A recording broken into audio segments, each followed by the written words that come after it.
Welcome to Streams of Income, hosted by best-selling author and entrepreneur Dr. David Powers, where we discuss streams of income, passive income, residual income, and even why there are dinosaurs and zombies in this intro. Fasten your seatbelts and get ready to dive in. Hello, everybody. Welcome to the Streams of Income podcast. Thank you so much for tuning in. I'm glad you're here. I'm glad you are willing to give me some of your time to listen to either a business lesson or an interview with an amazing entrepreneur. So once again, thank you for listening to the Streams of Income podcast. I hope you enjoyed this episode. Hello to Dr. Dave. What I need from you in the audience as we get going here, please hit the like button. And then question of the day is, I just want to hear, what income streams are you guys excited about right now? They don't have to be new ones. They can be old ones that we've just been, plugging away at for months and months and months. Hey, we got Michael Kaufman here as well. Good to see you, brother. Thanks for joining as well. But let me know in the comments, what is your favorite income stream? If you had to be most excited about an income stream right now, what would it be? And we're going to get this answer from Dr. David here in a little bit as well. But let me know in the comments. So, Dr. David, welcome to the channel. You and me talk a lot, but you don't talk with my audience that much. So, I wanted to bring you on and just kind of talk through what you got going on. So, let's start with introductions. Can you give us a little blurb about yourself and tell us a little bit of your story? Yeah, absolutely. I'm in my 40s. I won't say how far into the 40s, but basically since I was 17, I've been in occupations where people shot at me. And, fresh out of high school, that's the way it was. And so now I'm really enjoying the passive income streams where it's a little safer. Not completely, but a little bit. Yeah, just a little bit, right? We get some fire from time to time here as well. So can you tell us a little bit about your story? Again, I like to bring people on the channel and just hear stories about people and how they got to where they're at. So I'm going to leave it up to you just to kind of tell as little or as much as you would like to. But tell us a little bit about your story, how you got into passive income. Tell us a little about that. Okay, yeah. Basically, I've come from a long line of entrepreneurs, and so never wanted somebody else telling me what to do. That's why I joined the Marines, right? And so went there and had somebody telling me every minute what to do. And so I was excited to get out of the military after about 20 years between military and federal service, and went back to school, got my doctorate in counseling. And so I have a doctorate in counseling. I like to tell people I went from fixing bodies to messing with people's minds. And so now the passive income streams, though, what really put me on that path, I've got 5 kids, and I enjoy spending time with the kids. Every day at the end of the day, I do my gratitude journal, and almost every single time it's something I do with the kids, whether it was wrestling in the basement and putting the beat down on one of them, even my daughter, or just going outside and throwing football or hiking in the woods, playing with snakes, whatever. And so I want more time with the kids. That's what I want the most. Okay. Can I ask you, was it hard for you to make the jump? Do you have a 9-to-5 right now, or are you doing completely other stuff, or what are you doing right now? Yeah, I'm completely me. Contracts, all the passive income streams, doing a lot of stuff behind the scenes over at PI at Passive Income Engines. And so it all keeps me busy enough. I don't need a boss. Okay, absolutely. So can you tell us a little bit about that jump? I think that's a jump a lot of people have a hard time making, is from normal person to a passive income person where you don't have this paycheck coming in. It's a very different way of living. But can you tell us a little bit about, was that a difficult jump for you? How did your wife and your kids respond? Or tell us a little bit about that transition there. No, it wasn't that difficult. I did it before I got married. And so that eased so much of the difficulty. Had I waited to try this after a wife and kids, I could see how that would not have gone as well. It would have been so much tougher. But coming out of the government system, working for the government, so much bureaucracy and wasted time, wasted work hours. I was so tired of it that when I made that jump, it wasn't a transition. It was more of an evacuation. That's a really good way to word it. Let me know in the comments who can relate to that, an evacuation from the 9-to-5 life. So Well, I know people are mostly wanting to hear about your passive income streams and what you're currently doing for that. But I also want to talk about red team goals.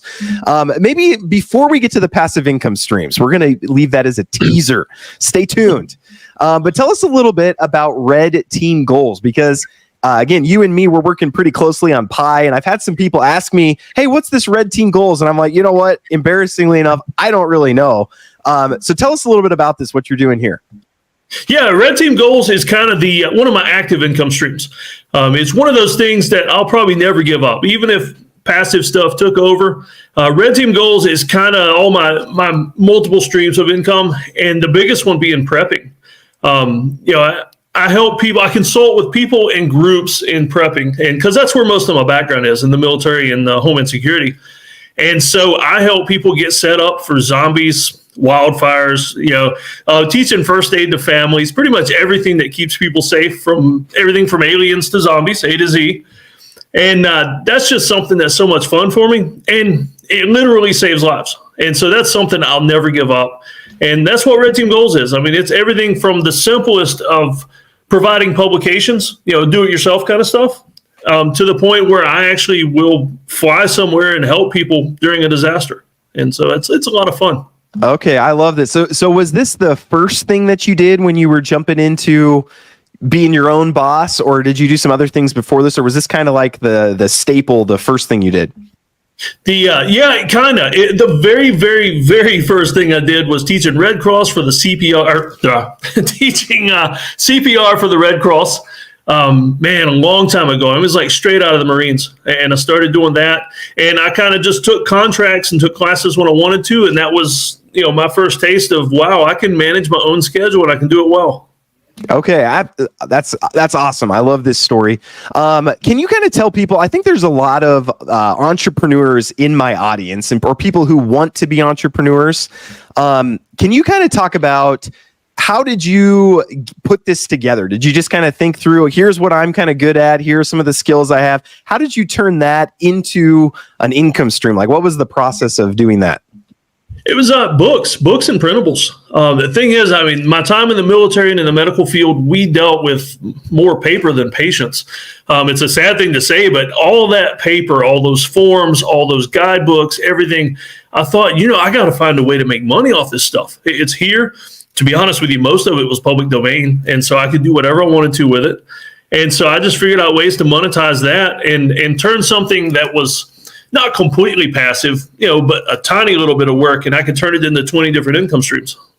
Okay, so it was basically you just learned things, whether it be through experience or books. And then, as is natural, I think for everybody, but for entrepreneurs in particular, when you learn something that's impacted you pretty greatly, there's like this bug in you that really wants to share it with other people.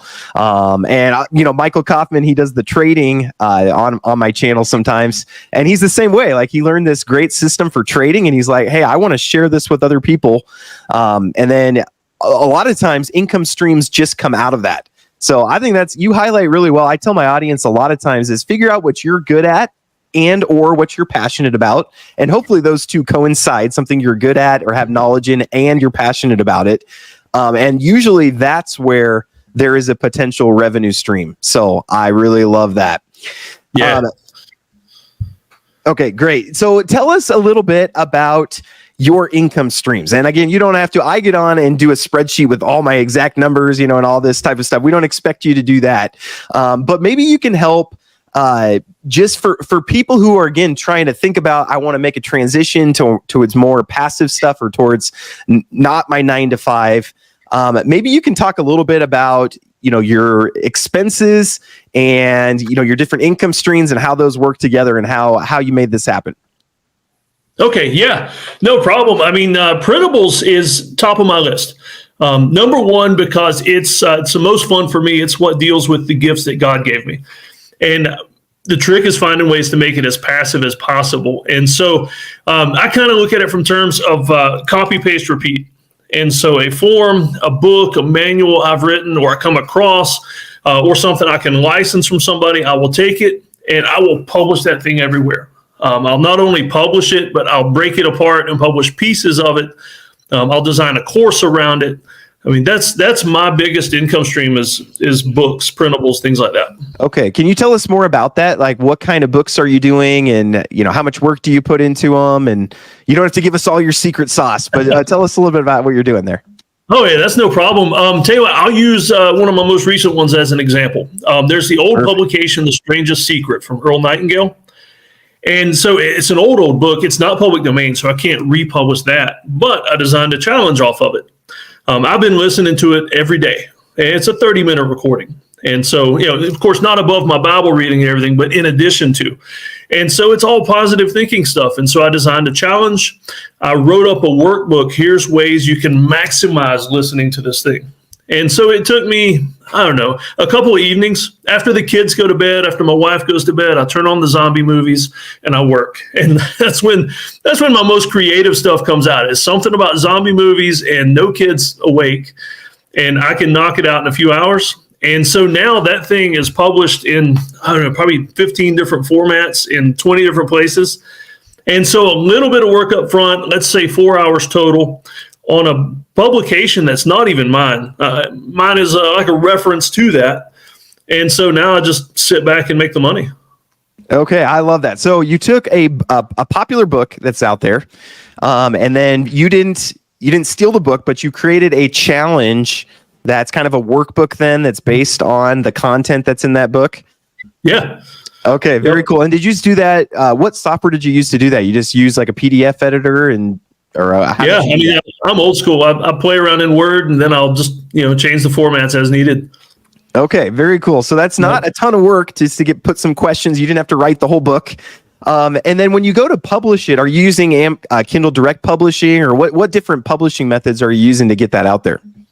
Yeah, I mean, I go on KDP, Kindle Direct Publishing, and from there, it's easy to do it. Kindle, paperback, hardback. I mean, the Amazon hardbacks are pretty amazing. Those are big sellers. And but here's the trick to really make some big money for little work is I will get on my Shopify store and I will offer the binder edition. And so basically, it's a 3-ring binder edition. I'll print the book out, put it in there. I'll add some bonuses in with it, but it ups the value because it's a personal touch. And like my friend Dan Miller always said, it's got some weight to it. I mean, you could drop it on the desk and it makes noise. The more noise it makes, the more valuable it is. And so I'll do the binder edition, and that sucker's $99.99. From what would be a $24 hardback on Amazon. Okay, very cool. And have you done several of these, workbooks or challenge books kind of like this? Yeah. Oh, yeah. Yeah. Okay. I've done a lot of journals like that. My best-selling book on Amazon is a reference guide to a famous prepper book that was written years and years ago called Patriots by J. Wesley Rawls. And all I did was I read the book. I enjoyed it because it's what I did for a living.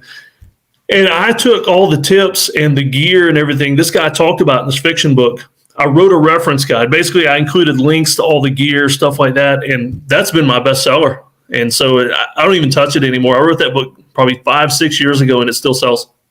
That's crazy. And that is one of the things I love about, really these aren't really digital products, but they kind of are the way that you're doing them.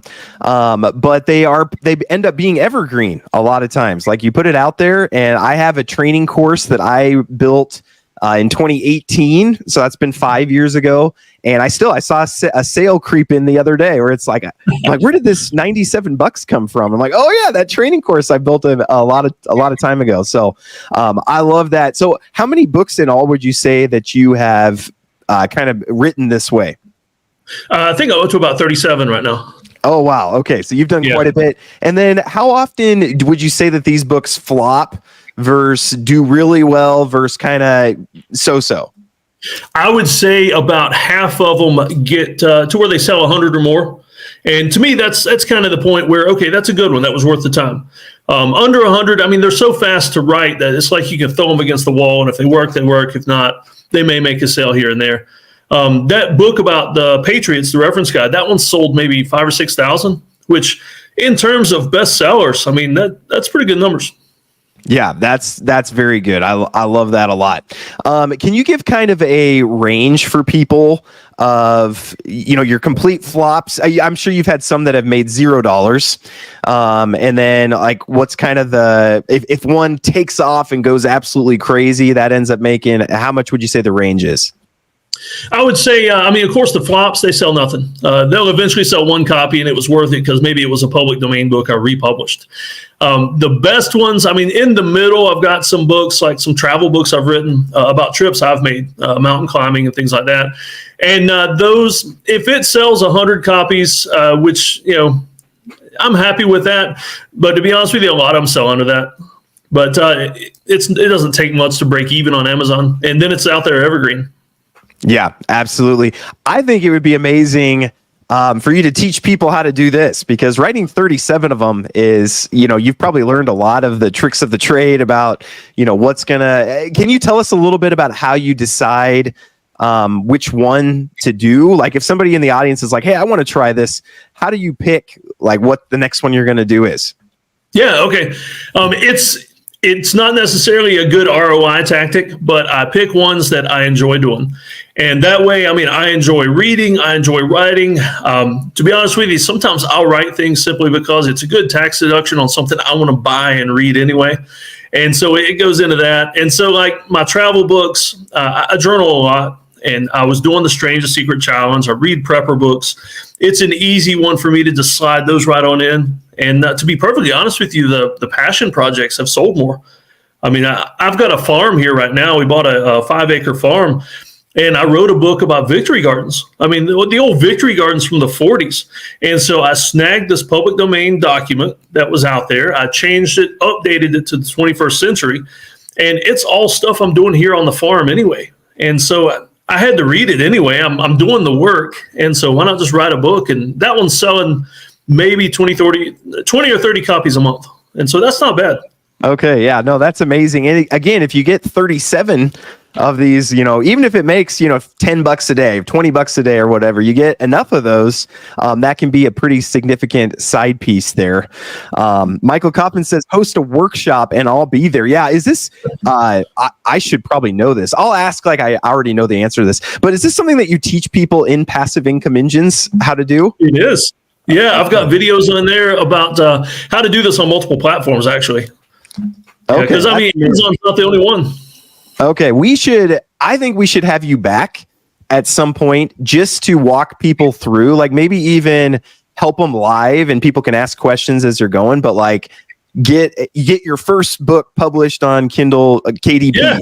No, that would be fun. Okay, awesome. Let's do that. See, I'm glad we did this because this is one thing I am not good at that. I've done one video on like making journals on KDP, and I made a journal. I think I sold 7 of them. So that's not terrible, but it's kind of a flop. But again, I didn't put hardly any work into it. I use this software called BookBolt. I don't know if you're familiar with that, but it basically lets you create journals really easily. So stay tuned, audience. We will get Dr. David back on for a KDP workshop here sometime. That'd be amazing. So you got these Amazon Kindle books. What else do you have income stream wise that is contributing to you pretty greatly? Okay, so my most passive project is the NFT projects within passive income streams. That's because I was actually looking at all my income and it's like, that's a little bit passive. That's not passive. But this one, though, with the NFTs, you buy an NFT, somebody else is investing the money. You can't do better than that. Yeah, absolutely. Can you tell us a little bit about the food truck NFT? Can you tell us a little bit about the different NFTs that are available in passive income engines? Oh, yeah. And the guy that's managing the project, he's been really fast to pivot because, the DeFi space, it's like if you wake up and your money's still there, it's good. But don't plan on it being there. So if you're getting in the DeFi space, I have fun with it, though, so I use play money there. And so he's invested some of these NFT projects into Street Vendor Wars, which version 1 went down. There's supposed to be a version 2 coming up. He had some invested in the War and Finance project, which that's gone down. But he keeps pivoting, and now he's got a bunch of it in yield farms. And so I'm actually making steady return on investment with those NFTs. And all I had to do was buy it. The artwork's pretty. So there you go. Yeah, that's the most passive you can do. And yeah, yield farming.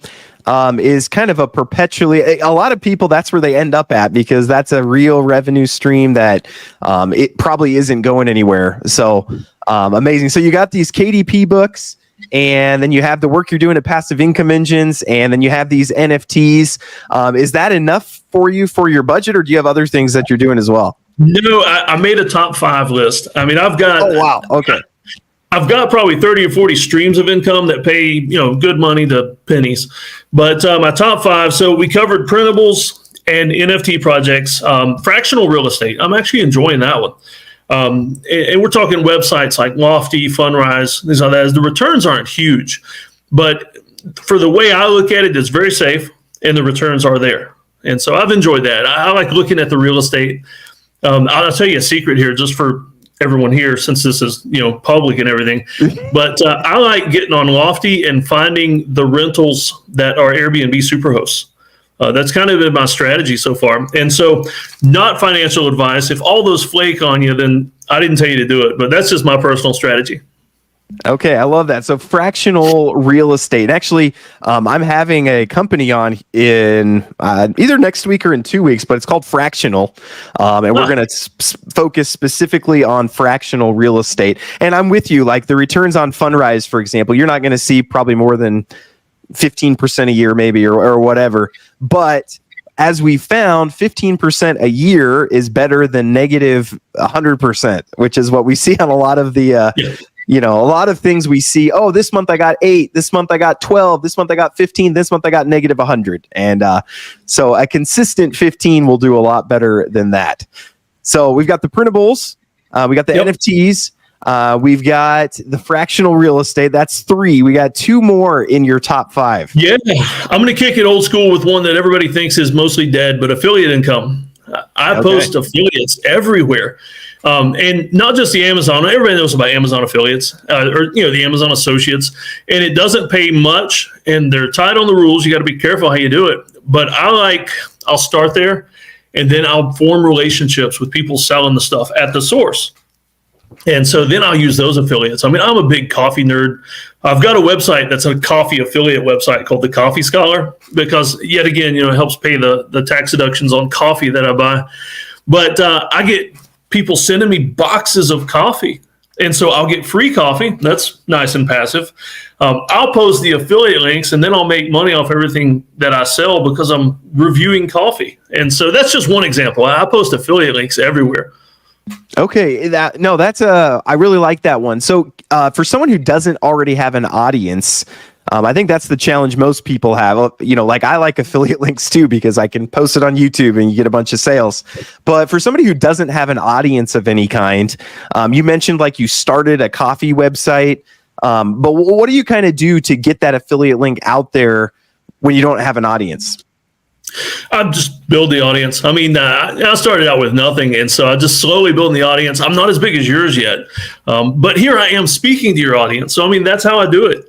I just make connections, build the audiences off of that, because a certain percentage of your listeners may not like coffee. They may be one of those kind of people that prefer tea over coffee, and they're not going to like me. But there might be 1 or 2 that's like, hey, I wonder what coffee Dr. Dave drinks. And so, I don't have a big audience, but it works for me, and it's going to get bigger. Yeah, absolutely. And like you said, getting on things like this, it's one thing I've really appreciated. I don't know if Pocket Aces is here, but he's my community manager. And he was a banker, and then he just said, hey, I want to quit this. I want to go do my own stuff. And then he just hustled. He went around, asked everybody, hey, can I help with this? Can I help with this? Can I get on your channel to talk about this? Can I get on to do this? And over time, he's developed his own audience. And then when you have an audience, there's really a lot of ways. It opens up a lot of doors for monetization if you have an audience. So love that. That might be another one we could do a full video on, is growing an audience for affiliate sales, something like that. So awesome. So let me see if I can remember all of these. We got printables. We've got the affiliates. That was the last one. We got the NFTs. We've got, what was the other one you talked about? Wait, don't tell me. This is good for me as I'm getting older to practice brain retention. I'm forgetting one, but I can't remember which one it is. Fractional real estate. There we go. Fractional real estate. Awesome. What do you have for our 5th and final one here? All right, our fifth and final is it's not going to fit totally in the passive income. It's part of that copy, paste, repeat format I use. Is I find ways to do everything I've already done with any active income streams. The example here is I wrote a book. I live in upstate South Carolina. I wrote a book called South Carolina's Scariest Places. And so that's one of those Kindle books that's out there, print, hardback, whatever. And we're actually building a hip camp site on my farm. If anybody's not familiar with hip camp, it's like Airbnb for tent sites. And so what I'm doing is, we're in my basement right now, and right over there is my bedroom, and a guy was murdered right over there before I moved in. And so I've got this whole haunted vibe going on here on my farm. And so not only am I going to niche my hip campsite by doing a haunted thing, and I'll take people out in the woods and scare them half to death just for the fun of it, and they'll pay more for it. But they'll get links to all my books and everything when they register. And so the copy, paste, repeat is sometimes just finding very small, almost passive ways to make money off all the other stuff.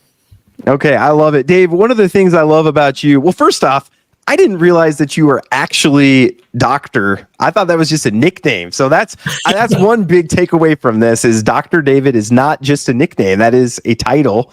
Love that. But how do you, what advice would you give to someone who wants to be an entrepreneur, but is not yet thinking like an entrepreneur? Because one of the things I love about you is you're always thinking like an entrepreneur. Like, how can I turn this into an income stream? How can I provide more value from this? How can I take this one thing I did and spread it out to 10 different income streams?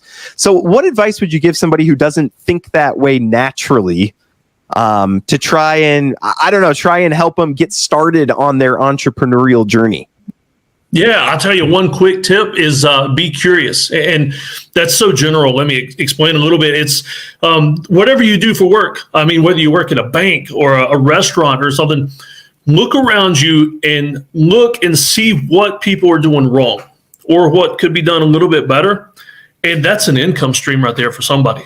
I mean, you take everything like DoorDash. I mean, DoorDash came about because other things weren't working perfect. Uber was the same way. I mean, greasy, grimy taxis, and you always wondered if it was a real taxi driver or if they were going to kill you or something. And now you've got Ubers where you can see where it's at on the map. It's a nice car. You get to talk to somebody. They give you water. I mean, look for something that you could do better that somebody else is screwing up. Okay. Yep. I love that. Just look around for problems. That's I actually, when I was earlier in my entrepreneurial journey, I started a habit that I did it for like 2 years, and I probably should keep doing it. But basically every day I came up with 10 problems in the world, and then I tried to come up with a business to solve that problem. And I just every day, and it was hard coming up with 10 new ones every day, but it really got me thinking. Like, I'd look around and just, hey, what are some problems that there are in life? They could be my own problem or just a problem I see. And even if I don't have a solution right away, I'd start by just writing down the problems, which is exactly what you said. It's like, I don't like waiting when I'm at a restaurant, and it's like, okay, well, what would be some potential solutions to that? And then out of that came many, many revenue streams that I've used over the years. But more valuably, I think it just taught me to think that way, where when I look at a situation, I look, okay, here's a problem somebody has. Can I solve that problem? Because when you solve problems, there's money to be made there. So, love that. Hey, you want to hear a weird story about one of my small income streams? Yes, I would love to. I love to do writing. Everybody's looking at me and they're like, Dr. Dave's got such a nice, smooth, bald head. But if I lean down, you can't see it because of the glare, but there's a crease right there. And so I was out hiking and I found these old railroad tracks and some abandoned train cars. And what do most people do when you find something like that? You start climbing on it, of course. And so I'm climbing on it. And here's a little secret for you. I don't like spiders. I really don't. I was climbing up and saw a spider, and I leaned back to avoid the spider web because it startled me and smashed my head open while I'm deep in the woods with my wife and one son. And so, 17 stitches and one busted artery later, I'm in the ER getting stitched up. But my wife took some really awesome pics in the ER because, we're medical, and the doctor we homeschool too. So the doc she brought my son over and she's like, hey, you want to see the different layers of his skull? And so a little homeschool lesson there also. but I wrote that up as a case study for a medical journal, a peer-reviewed medical journal. And with my pics, it's like, there's this really nice pic of me smiling with my head busted wide open and everything. And so I made a few $100 off of that, off an experience that most people, it would just ruin their day. For me, it's like, oh, how can I make money off me almost bleeding to death in the woods? So yeah. Can at least pay for the ER visit, you know? That's awesome. No, I love that. So let me ask, for people who want to connect more with you, first off, can you tell us about everything that you offer as part of Red Team Goals, just for people who might be interested in connecting more with you? Oh, yeah, absolutely. Most of what Red Team Goals is I do a lot of brainstorming. It's like Inside Passive Income Engines. I just started a show where once a week we'll get together on a Zoom and brainstorm. It's called Monetize Yourself. That kind of encapsulates a lot of what I do, is finding ways for people to escape what they don't want to be doing, finding ways to monetize what they love, what they want to do. And that's where I really come alive, because it's one thing to look at my own problems and try to figure a way out, but man, I can look at somebody else's stuff from the outside. It's like, wow, there is so much potential right here. That's what I love doing at Red Team Goals. And the name Red Team Goals, I mean, red teaming is something we did in the military, where we would plan fake attacks on military installations and things like that to actually expose things that were wrong. And so I kind of do the red team approach with people. I find ways that they're not seeing because they're too close to it, because they've been doing it too long, things like that. And, find ways to help move them into the entrepreneurial side, or just build a side hustle to pay for vacation. I mean, everybody's got different reasons. I love that. No, and I love that you're doing that. I actually want to join you one of these. I need to be on that call with you, because we have identical passions there. And I tell people all the time, if you want to create a business, I love creating businesses. And they don't have to, when we say create a business, we don't mean it needs to make $1 million a year. Like, you can create a simple business that makes $100 a month. And like one of these Kindle direct publishing books, you might put in 4 hours one night, you make $100 a month off of it. And it's like, that's a small business. And, you do that enough times with enough different things, and you realize too, it takes away a lot of the fear of you being your own boss, because, I can create 1 million businesses. There's so many, I have so many LLCs. I can't even keep track of all of them. And so I love that you're doing that. So maybe we'll close here with Passive Income Engine. So if you guys are wanting to really get connected with David, he has a lot of stuff about the Kindle Direct Publishing in there, a video of how to get started, get you going yourself. There he is right there, the man, the myth, the legend. That's a good picture of you too. It's a lot better than my picture. I look like I got a fly in my mouth. Am I wearing the same shirt too? No, it's different. It's still red, but different shirt. But come hop in Passive Income Engines. You can watch Dr. Dave where he talks about that. And then this Monetize Yourself. How often do you do that? Once a week, and I rotate days and times. That way everybody gets a chance to come in there. Okay, and that's completely free for people that are in Passive Income Engines. You can hop on this call. You just talk about what you're interested in, what's going on in life. And Dr. David, the way his brain works, he just says, oh, I see 17 potential revenue streams. And then he starts telling you, hey, you could make money doing this. You could make money doing this. Dr. Dave, you'll appreciate this. I had someone warn me the other day,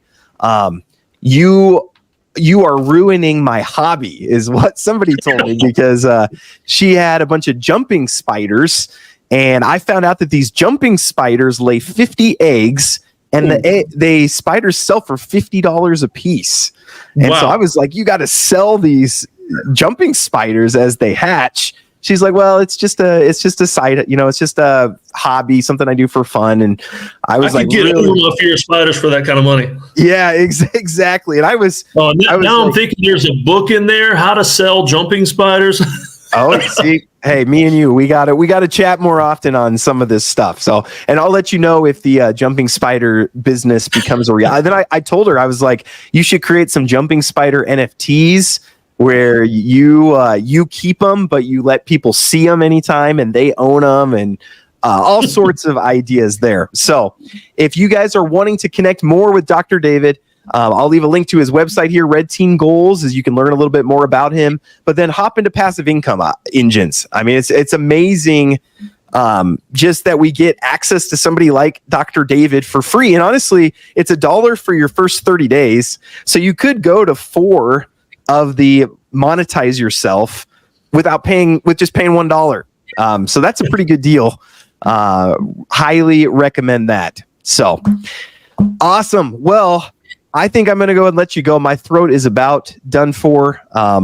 Thank you for doing most of the talking here, Dr. David. But do you have any final words of wisdom, inspiration before we let you go? Yeah, just a quick one. Take something from everything you do, even if you hate it. Y'all can see the other side, but there's a screwdriver back there in a frame. And everybody asked me, why do you have a screwdriver framed on your wall? And somebody tried to stab me with that one night on the ambulance. And so I thought it was something neat to keep because, the worst part of being on an ambulance is people trying to kill you. And so take something from everything you do, even if it's a bad thing, because it creates a memory and potentially an income stream.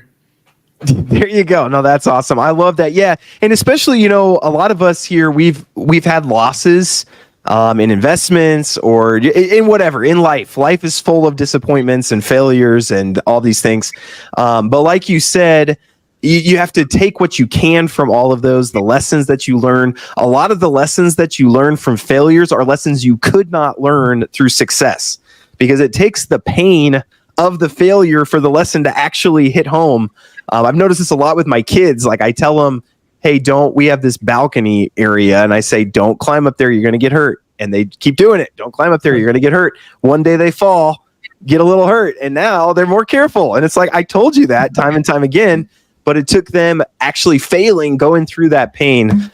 So definitely love that. Hey, you know what? If I ever visit you, I'm going to make sure you're out and your wife gives me permission. We're going to build a rock climbing wall to go up to the balcony. Oh, I would love, my kids would. We used to have a rope swing hanging from one of our balconies, but then it broke, and actually my daughter got a concussion from it. So maybe I shouldn't mention that. That might be a bad parenting. You guys might. As long as she doesn't have a crease in her head. No, nothing that bad. And kids are so resilient. Like she's fine. So. Awesome. Well, hey, this has been great, Dr. David. I think we'll see more of you. I'd love to bring you back on, especially the KDP stuff. I think that's something. One of the things I love about the Kindle Direct Publishing is it's something anyone can do. You don't need starting capital. You don't really need any skills. You don't anyone. If you're wanting to make more money, anyone can start on that today, and you could have something out this evening. Honestly. So again, I get people a lot of times that tell me, hey, I don't know what to do. I don't have any skills. I don't have any capital to get started. Kindle Direct Publishing, I think, is a great way to go. So, and again, you can learn more about that in Passive Income Engines. So we'll let you go. Audience, you guys are amazing. Go check out Dr. David. Good to see all of you, Dane and Funny Turo and RX Rob. I can't shout out everybody, but I appreciate seeing you guys in the chat even. It's just amazing to have this community here. And Dr. David, thank you for sharing some of your expertise with us. And we look forward to having you back here soon. All right, sounds good. Awesome. Take care, everybody. Have a great rest of your day. Oh, I know. I promised that was the end. But one last thing, and maybe this can benefit you as well. If you have any suggestions for someone you'd like to see on the podcast, feel free to send me their information or just their name. And if I like the idea, I'll try to look them up myself. But any suggestions, no matter how crazy, no matter how, well, especially if it's cool, well, crazy also, just send me your suggestions. And also, if you want to be on the podcast, get in touch with me. My email, all my contact info is in the show notes. Also, if you don't want to look at the show notes or you're in your car, maybe you shouldn't look at the show notes while you're driving. It's redteamgoals.com. You can get all my links and everything else there. So let me know your suggestions and tell me more about yourself if you'd like to be on the podcast as well. Thanks again for listening.